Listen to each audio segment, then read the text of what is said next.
The story of Grizzly Adams is big and powerful and beautiful. They call me Mad Jack. And me and my burro number 7 been traipsing these slopes and valleys for a long spell, so I know the story from the beginning. My friend Adams was accused of a crime he didn't commit, so he escaped into the mountains, leaving behind the only life that he ever knew. Now that wilderness out there ain't no place for a greenhorn, and his chances of surviving were mighty slim. Weren't no time at all for he was beaten down, ragged, and nearly starved.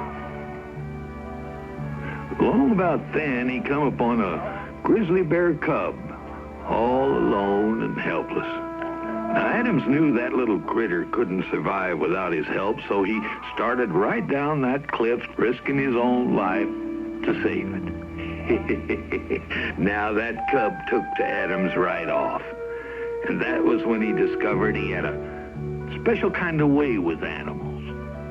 They just come right up to him like he was a natural part of the wilderness. But that bear cub, he was extra special. As he growed, he became the best friend Adams ever had, and together they became a legend. There's a world where we don't have to run, maybe. There's a time we'll call our own, living free in harmony and majesty. Take me home, take me home, take me home, take me home.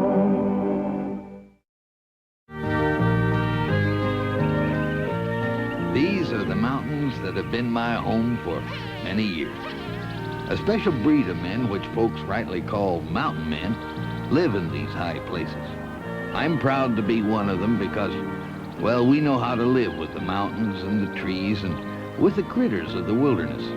Sometimes a stranger comes to the mountains, and that can raise problems for the animals and mountain men alike.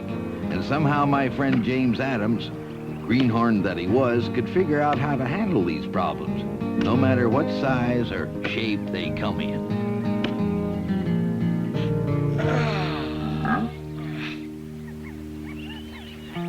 Thank you, Ben. I sure need this wood to keep warm this winter. Make things a lot easier if I had me a nice thick fur coat like nature gave you. Adam. Tacoma. Totani. You come to help me chop wood for the winter? Bada. Totani ish. Hina balela. Hima walua. So you're preparing to become a brave, Totani. Well, the wilderness test is a great moment in your life. You couldn't have a finer teacher than Tacoma.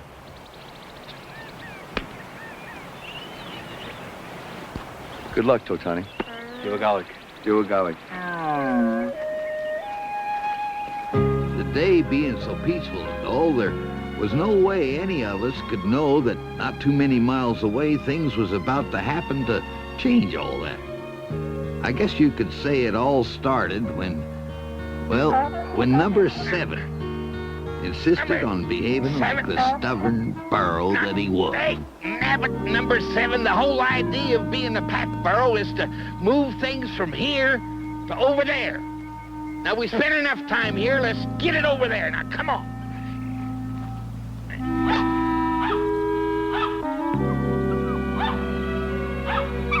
Now, 7, I know that frisky little family is cute and all, but if there's any visiting to be done, it's going to be me. Now, the way the Almighty had this thing figured out is that the human being, that's me, has a bigger brain, so it's supposed to tell the animal, that's you, what to do. Now, come on. All right. You just come when you're ready to come. I've never seen such a cantankerous. Good.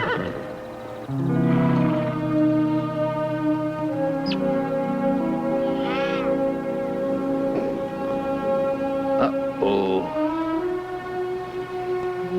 7. There's a feller down there with a rifle. Could be a bounty hunter. Now, why don't you and me just kind of mosey down there and see what he's up to, huh? Well, I'll be dadgum. He's gone. Now, number 7, this is a whole other matter. We got to get down to that cabin and warn Adams. Now, you'll move for Adams, won't you? Oh, come on, then.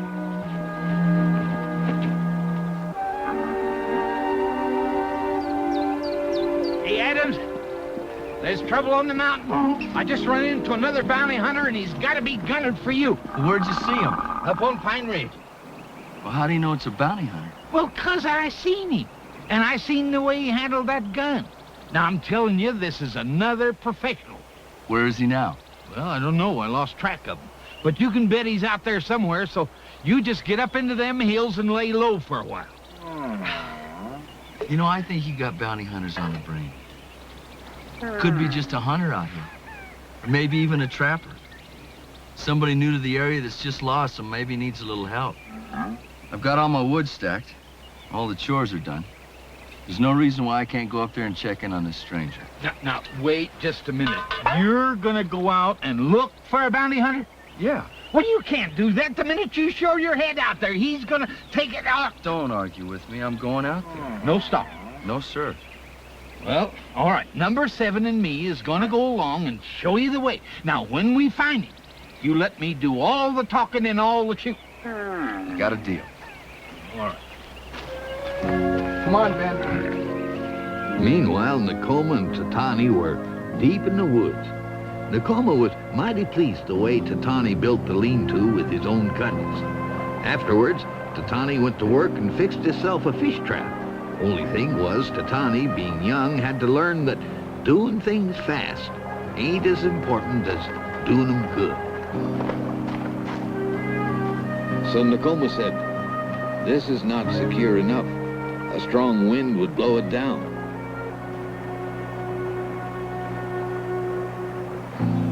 "I forgot to lash the supporting poles," Tatani said.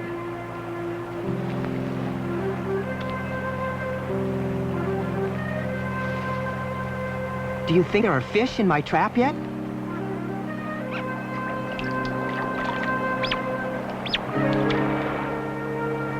If there are, the others will eat them. My trap has broken loose.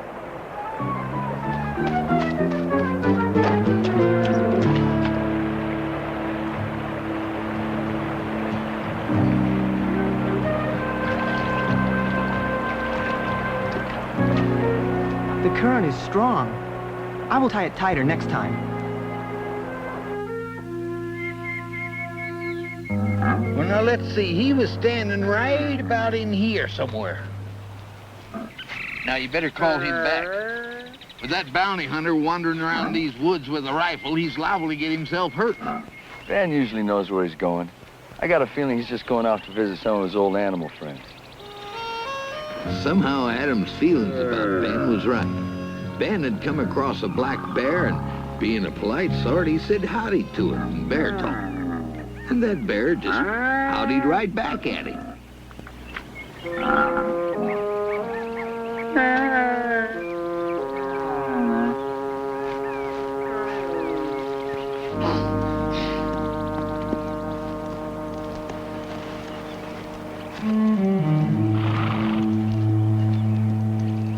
Yep. That's the bounty hunter, all right. Now, if we all stay real quiet, we can surprise him. Right, number 7.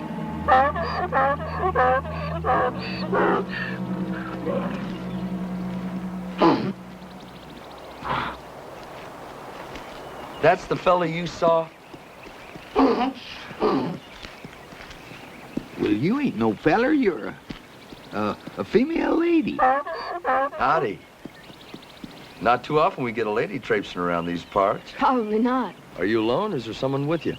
Yes, I'm alone. And I'm not traipsing. I'm tracking animals. Are you tracking or hunting? Well, I'd hardly be hunting without a gun. But you got a gun. Excuse me. I'd like to introduce myself. My name's James Adams. This is my good friend Jack. Mad Jack, they call him. Well, it seems I found a gentleman in the wilderness. I'm Mrs. Kate Larson.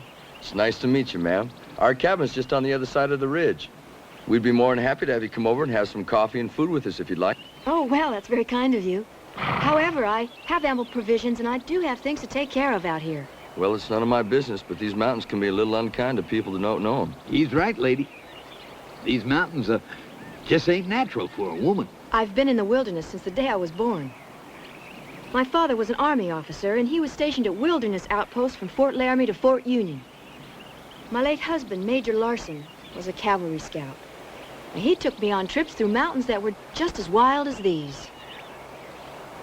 Now, if you gentlemen have no objections, I'll be about my business. And what might that be? I don't think her business is any of our concern, Jack. Well, what about the animals? Miss Larson did say she wasn't trapping. So I think we can take the lady's word for it. Thank you, Mr. Adams.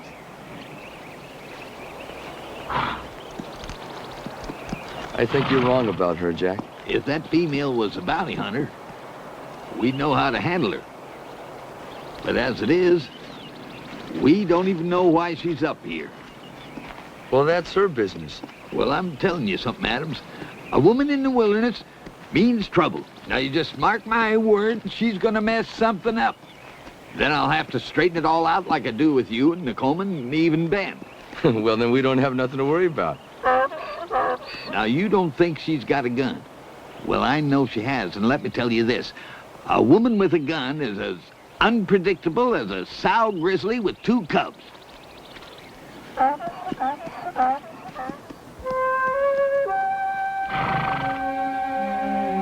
Big as that forest was, it was suddenly getting mighty small, leastways for Ben. He was still sniffing around looking for other newcomers, and it weren't long before he found one. Only this newcomer hadn't come with any friendly purpose in mind.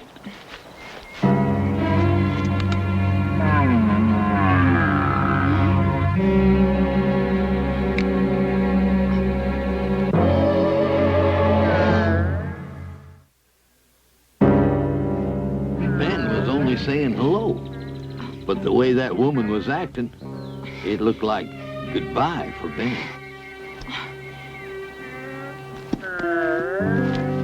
Did you hear that, Jack? Yeah. That's Ben. I wonder if he ran into... Come on.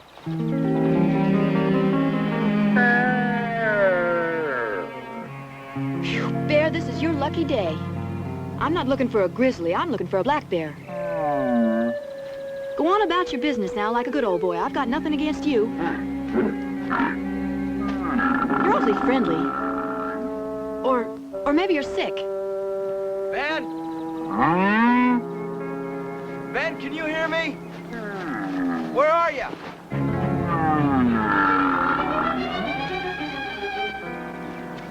Mrs. Larson, are you all right? Yes, I'm just fine, thanks. I'm just puzzled by this grizzly here.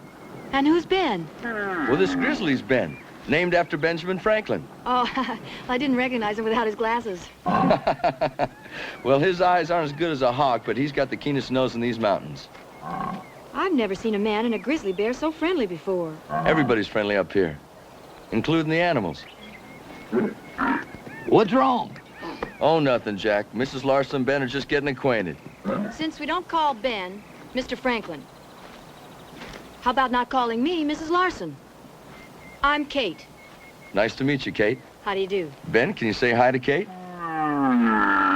Hello, Ben. Mr. Jack. May I call you Jack? Hello. I'm Kate. Howdy, Miss Kate. Howdy, Jack. Where does Ben live? Well, Ben lives most of the time with me up at the cabin. Adams, you are the most unusual individual I've ever met. I've never heard of a grizzly living with a human being before. How did you tame him? Well, I didn't tame Ben. Ben and I have been friends for a long time. Well, do you have other animal friends? Oh, sure. We got, there's Joshua the raccoon, and there's Mary Lou and Daniel. They skunks. Skunks? Yeah, but they're real friendly skunks. Got a hawk, too. A hawk? Big, beautiful red tail. Oh, I'd love to meet them. If your offer for food is still open, I'll do the cooking. I'll accept. All right, I'll get my horse and we'll be off.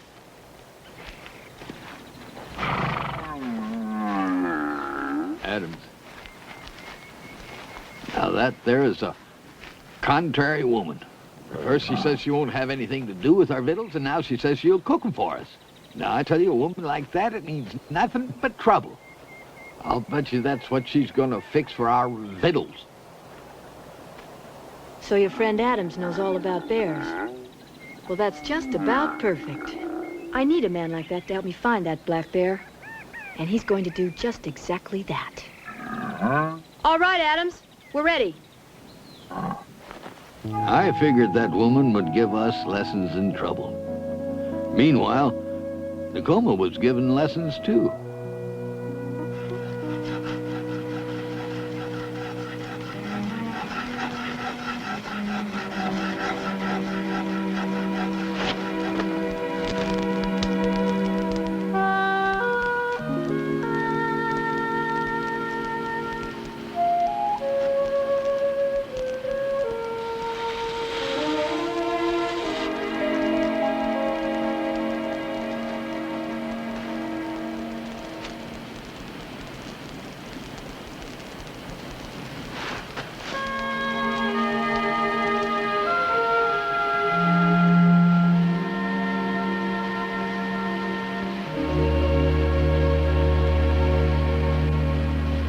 This time, Tacoma, the otters will not have our dinner. I smell smoke. It's burning. The Tawny had started a fire, all right. Sorry. Only now it had spread to the lean-to. Tacoma knew he had to work fast and furious to beat out that fire before them flames spread to the forest. With the Tawny helping, he managed to get the job done, but not a minute too soon.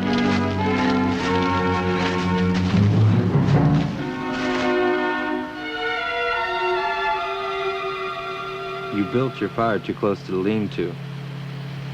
The sparks must have set it on fire. You should remember that fire is one of the most dangerous things in the wilderness. We all have to be careful. I'm afraid I was thinking only of the fish. The fish are still in the stream, but now you have to build a new lean-to.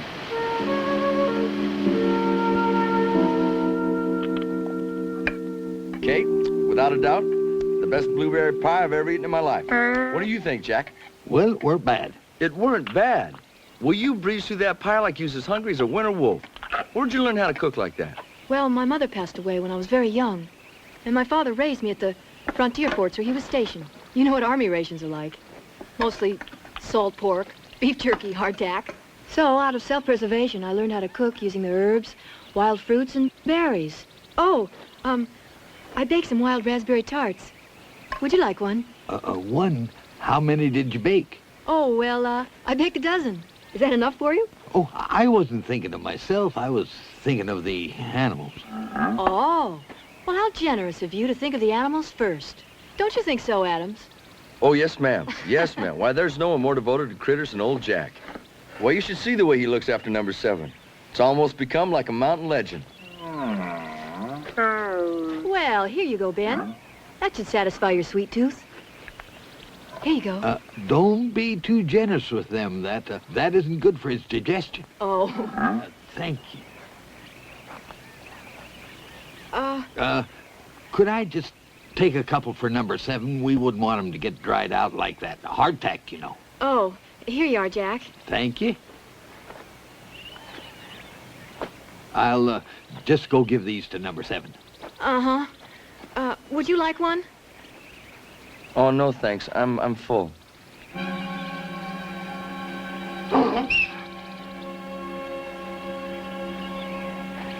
Look what I got for us.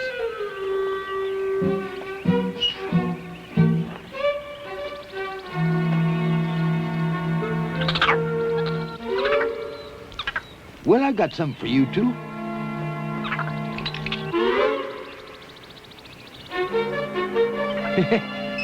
They are good. Kate, there's something that's been puzzling me.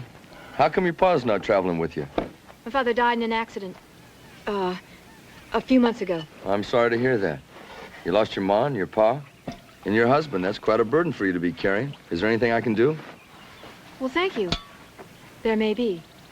You see, I'm gathering information on a book I'm writing about animals in the wilderness. As a matter of fact, I've been following this beautiful black bear. But I lost track of her near where we first met. There's a lot of bears in these mountains, Kate. You think you could recognize that black bear again? Yes. I'll show you how.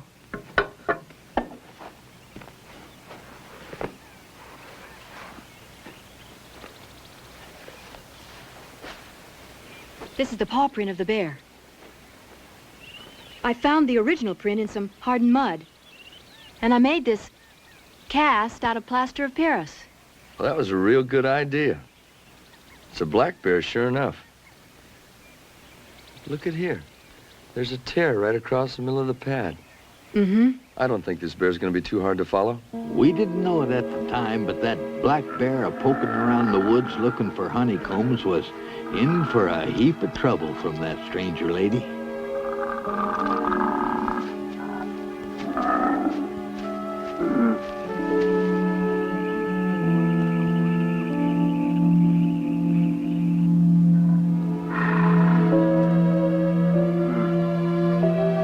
Just after dawn the next morning, while we was all still asleep, Kate left the cabin.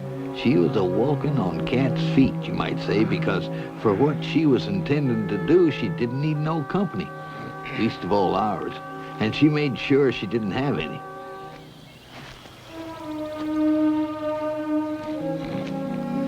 She had managed to slip past us, even though all of us, especially me, is very light sleepers.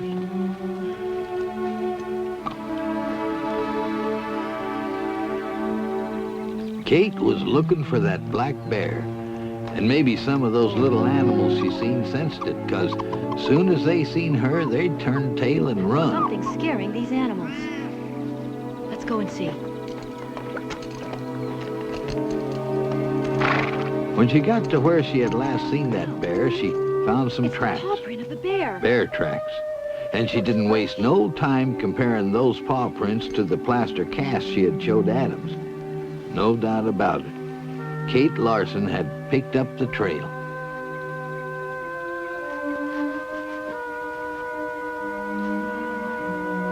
Well, it's the same bear, all right. The paw prints match up perfectly. All right, bear. Enjoy whatever time you have left, because this is the last day you walk the earth.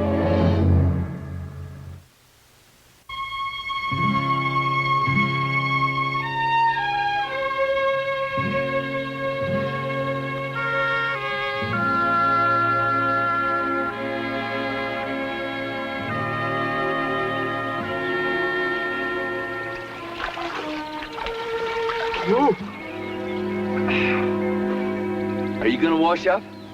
No, washed up last night before supper. That ought to do me for a month.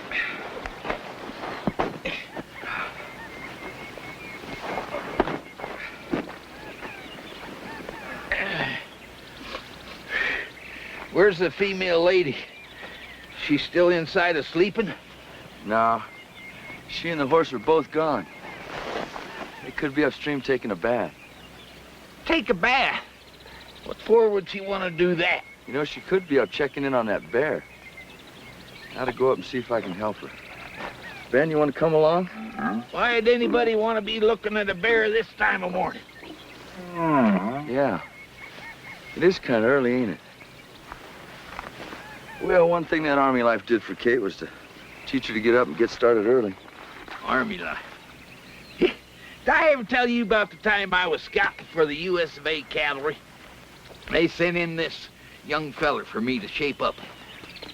Little bitty feller he was. Always on the move, jumping around, quick as a cat.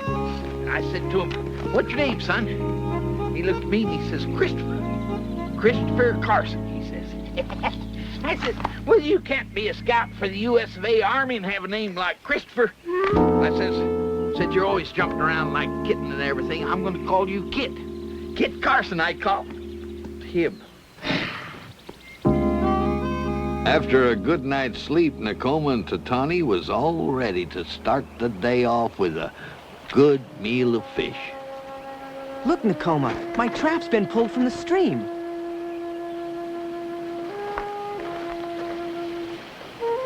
The wolves have had our breakfast, Nakoma. You shouldn't have left it in the water. What else could I have done? You could have hung it in a tree. Remember that.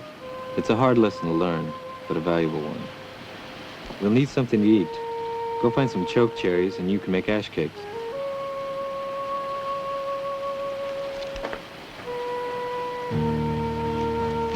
Because that black bear had crossed the stream, Kate lost the tracks. Well, the day's still young.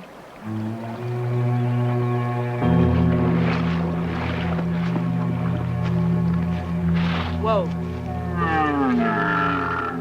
Morning, Kate. Oh, well, good morning, Mr. Adams. And how are you, Ben Franklin? Sure is a beautiful day for flying kites. Yes, it is. How come you left without asking us to help you track? Oh, well, you were all sleeping so soundly this morning, especially Mr. Jack, that I just didn't have the heart to disturb any of you. Besides, I wanted to see how my bear starts out its day. It entered the stream here and vanished. Well, maybe Ben and I can help you pick up her trail. Well, what if Ben spooks my bear? Well, I think Ben's keen sense of smell will help us find that bear. We'll just have old Ben stay downwind so he don't get a sniff of him. Isn't that right, Ben? Did you hear that, Kate? Hear how Ben kept his voice down? Now, if you're out here to learn about bears, Ben's here to help you. All right, if you say so, Mr. Adams.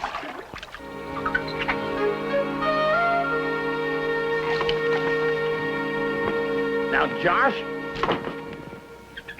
just because that female Kate baked all them raspberry tarts and hid 'em around doesn't mean that she's got 'em in her bedroom. You already had one plate full, which you didn't give me none of. Look what you did. Got it all messed up. Gotta get it straightened around her. She'll think I was into her.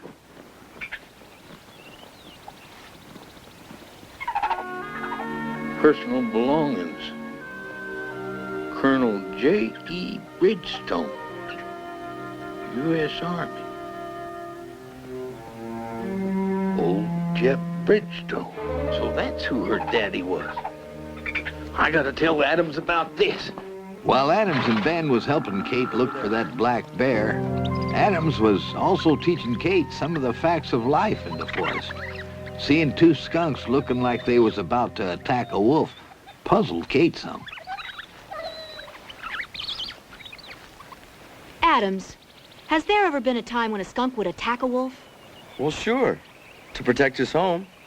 But that wolf over there? Well, he's as friendly as Ben or Josh. Well, despite what you say, someday someone's going to write a book on why your so-called peaceful animals still have the natural instinct to fight, just like soldiers. Kate, there's certain things you have to learn about animals. They'll fight to protect their homes and their territory. It makes good sense to them. Oh, come now, Adams, you're just romanticizing, saying that animals behave rationally. They're just what they are, dumb beasts, the way the Almighty intended them to be. Oh, no offense to you, Ben. You're an exception, a remarkable exception. As a matter of fact, I bet there's not another bear in the forest like you.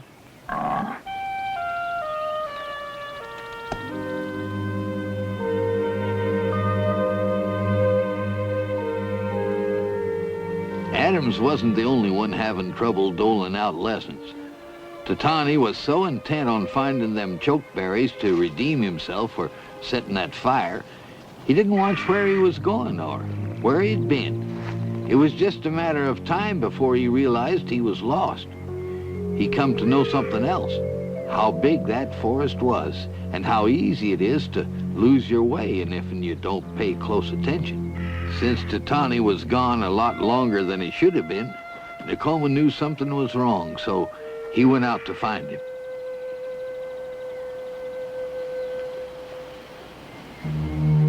Tatani had forgotten all about marking his trails, so all he did was wander around in circles. Knowing he was lost, he was getting more scared with every step he took. Being an expert tracker, Nakoma picked up Tatani's trail.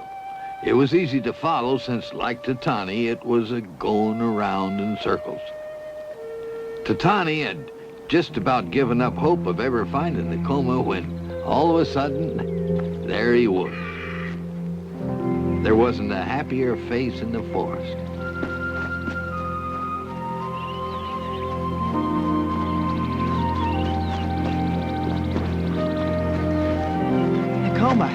lost my way. I know. Let's see how you could have found it. In what direction did you leave the camp? North. When you can't see the sun, nature leaves signs to help you from getting lost. The bark always grows thicker on the south side of a tree. If you see an anthill, look for an entrance. It too always faces south. I should have marked my trail. Then I could have found my way back. Look, Nakoma, a cougar cub. Do you think it needs help? No, its mother won't be far away. See? There she comes to care for her young now.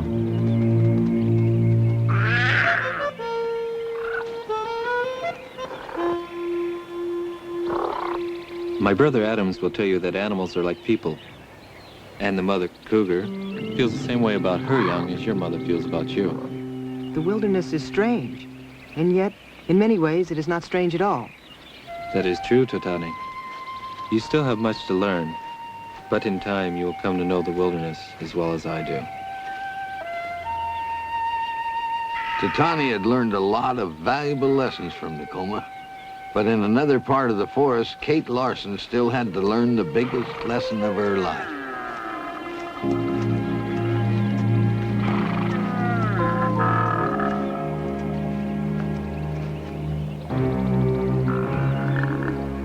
Kate, there's your bear. Oh, well, it sure looks like the one I'm after. And, Adams, thank you for taking me this far, but I think Ben is spooking my bear, and I think it's important that I observe it in its natural habitat without any disturbing elements. Well, you could be right, Kate. Well, I'll tell you what. That wolf we saw back there, she just had a litter of pups. And her den's not too far from here. Ben and I'll go pay her a visit. And if you need anything, just give us a holler and we'll catch up with you. Well, thank you. That's very kind of you. Come on, Ben. Whoa.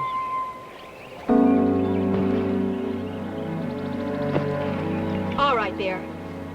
My father was old and careless, but I'm ready for you. And now there's no one here to save you.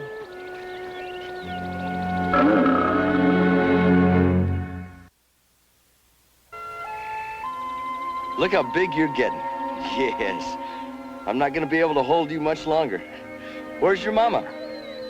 She out with your brothers and sisters? Huh? You gonna tell her I came by to see her? Adams! Adams! Up this way, Jack.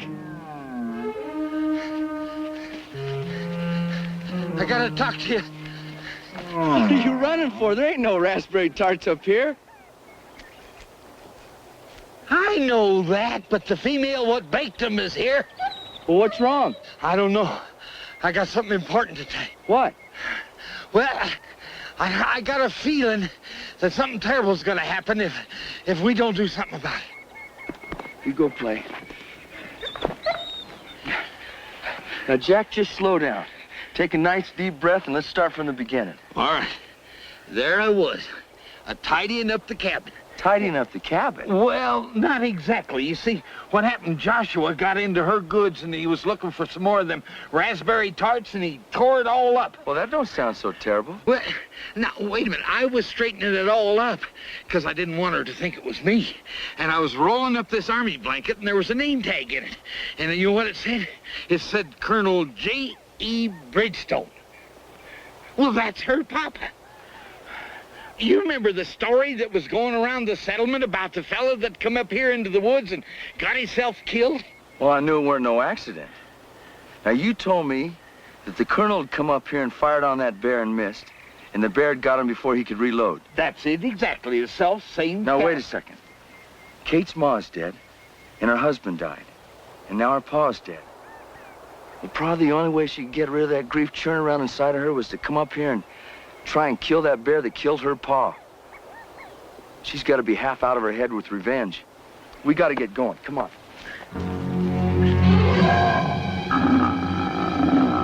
My father never had a son to avenge his death, but I'm just as good as any man with a gun.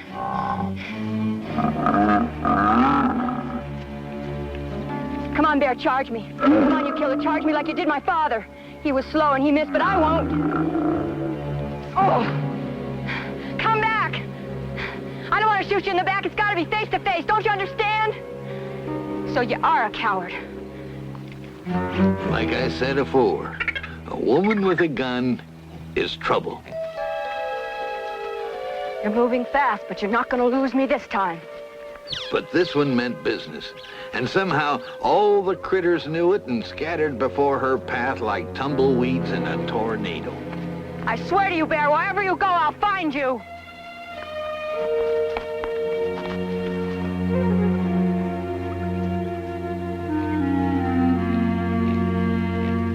Have you noticed how the critters are running for cover? She's probably got that gun loaded and is scaring the daylights out of them. She's not too far behind that bear, but at least we're gaining on her.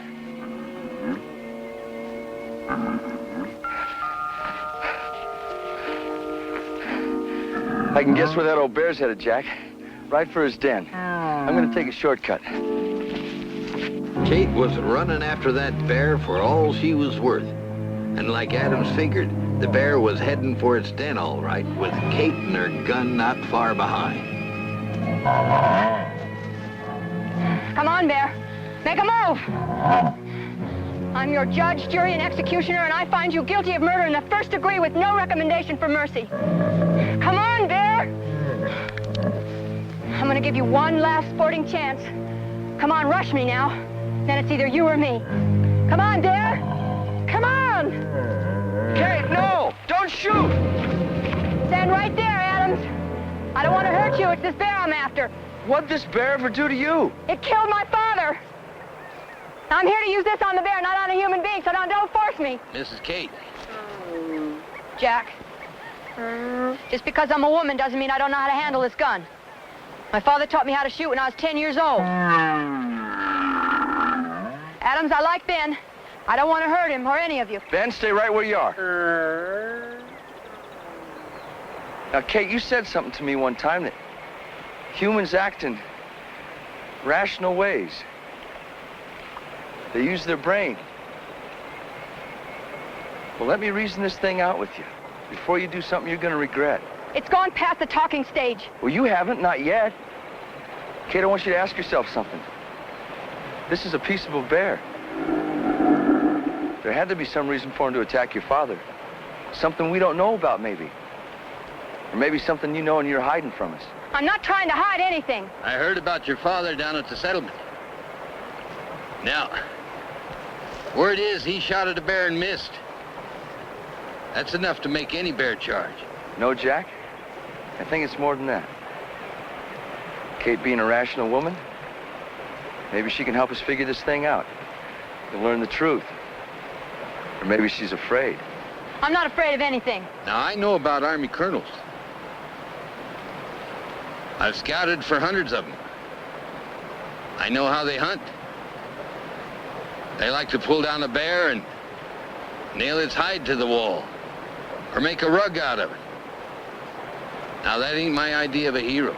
My father wasn't like that. He was a brave and courageous man. You ask anyone. I'm not asking anyone, Kate. I'm asking you. Why was your pa hunting this bear? Because he loved to hunt. I won't stand here and listen to you two civilians ruin the reputation of a dead soldier. Now, he was a fine man. He was a fine man and officer.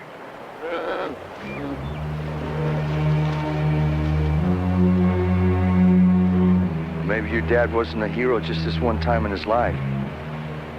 See that bear cub?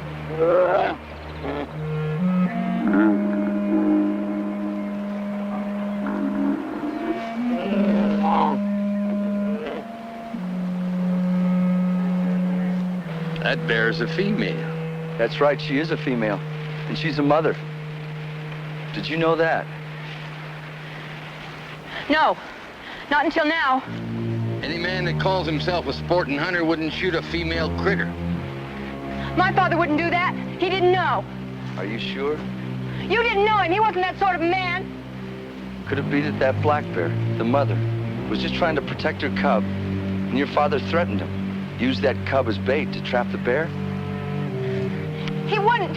He wouldn't. Kate, I know you love your father, but killing this bear is not going to bring him back. It's only going to leave this cub an orphan.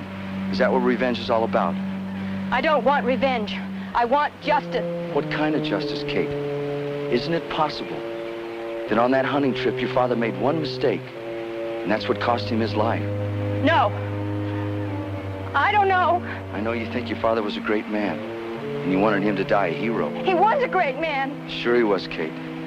But isn't it true that he was so intent in proving his skill as a hunter, and he wanted to bring that bearskin back so bad to show off, that he used this little cub to bait its mother?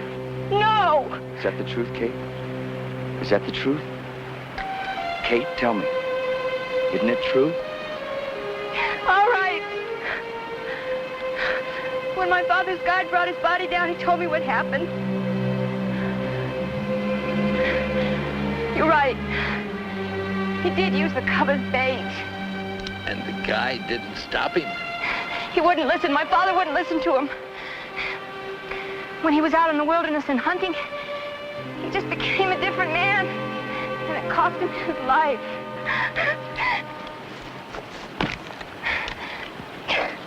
I'm sorry, Kate. All that bear was trying to do was just to protect its cub. Just like a human parent would have done. Just like your father would have done if you were in danger. And that's just the way it is. Thanks to Adams, that bear family was safe from harm now, and Kate was safe too. Safe from the hate that had been eating her up for so long.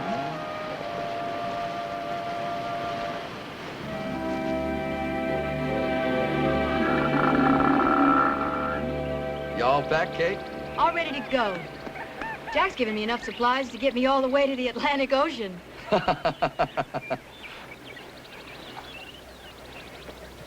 Kate, what are you going to be doing now? Well, before, when I told you I was going to be writing about animals, I was just pretending. But I've learned so much here from you that I'm going to be serious about it. Well, just what sort of stories are you going to be writing about? Like animal stories? Nope, no fiction. I'm going to write the truth. My father had friends on newspapers in Washington. Maybe they'll print my articles so people can come to, well, understand the wilderness. Well, that sounds good to me. Folks need to know all they can about animals. I hope the men in Congress will read my articles. Maybe I can persuade them to take a good look at the wilderness the way you see it. And maybe they'll preserve it as a place where people can come to enjoy the animals, not hunt them. Well, if you can do that, Kate, I'll thank you right kindly. I know the animals will, too. Bye, Jack. Bye. Bye, Ben. Thank you, Adams. Bye, Kate, and good luck. Come on, boy, let's get going.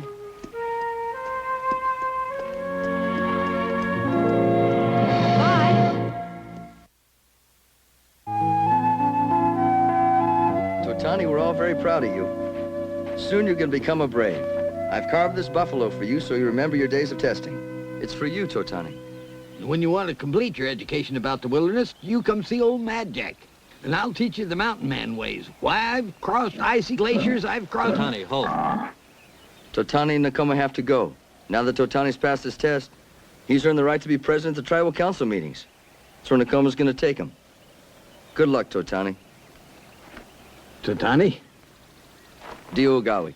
Diwagalik.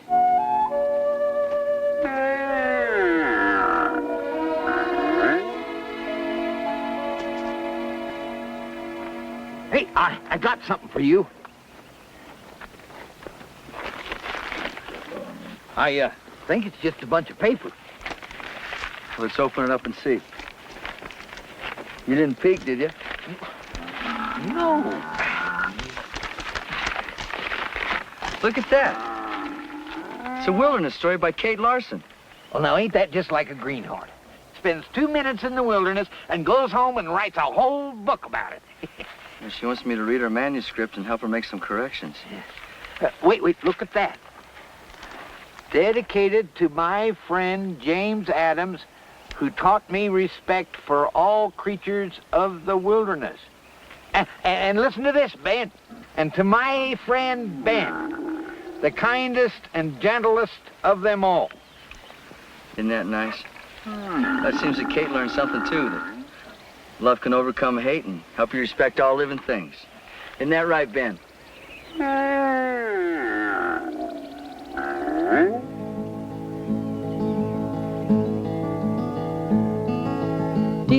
inside the forest is a door into another land. Here is our life and home. We are staying here forever in the beauty of this place, all alone. We keep on hoping, maybe there's a world where we don't have to run, and maybe there's a time we'll call our